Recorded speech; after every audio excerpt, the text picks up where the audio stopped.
আসসালামু আলাইকুম, কেমন আছেন সবাই? তো আজ আমি আবারও চলে এসেছি আপনাদের সামনে নতুন একটি ভিডিও নিয়ে। তো আজ আমি এখানে এঁকে দেখাবো একটি চায়ের কাপ। তো এভাবে দুপাশ দিয়ে দুটো বাঁকা বাঁকা করে দাগ টেনে দিয়েছি এবং উপর দিক থেকে এখন রাউন্ড শেপ করে নিচ্ছি এভাবে। তো এভাবে করে দিয়ে এখন আমি নিচের অংশটা মিলিয়ে দিয়েছি। তো এখন এভাবে করে দিয়ে দিচ্ছি। তো এখন নিচের অংশে আমি একটি প্রিজ এঁকে দেবো, হাফ প্লেট। তো এভাবে করে আমি এঁকে দিয়েছি। তখন আমি একটি ফুল এঁকে দেবো এটার উপরে।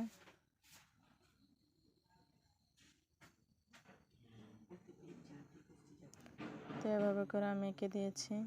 তো এখন একটু বাঁকা বাঁকা করে কিছু দাগ টেনে দিয়ে দিচ্ছি, মানে ডিজাইন করে নিয়েছি। তো ভিডিওটা কেমন লাগলো অবশ্যই কমেন্ট করে জানাবেন। যদি ভালো লেগে থাকে তাহলে লাইক করবেন, কমেন্ট করবেন এবং শেয়ার করতে ভুলবেন না।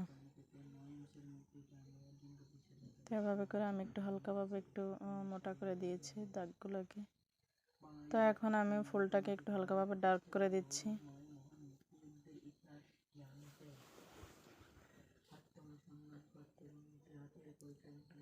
তো ফুলটাকে এভাবে ডার্ক করে দেওয়ার পরে এখন আমি প্লেটের নিচের যে অংশটা, তো সেটা আমি একটু মানে প্লেটের মাঝখানের যে অংশটা, সেটা আমি একটু ডার্ক করে নিচ্ছি এভাবে।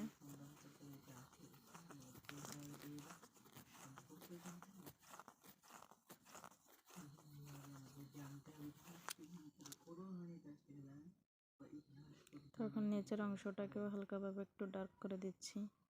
তো কাপের মাঝখানে তো চা বোঝানোর জন্য আমি একটু ডার্ক করে দিচ্ছি।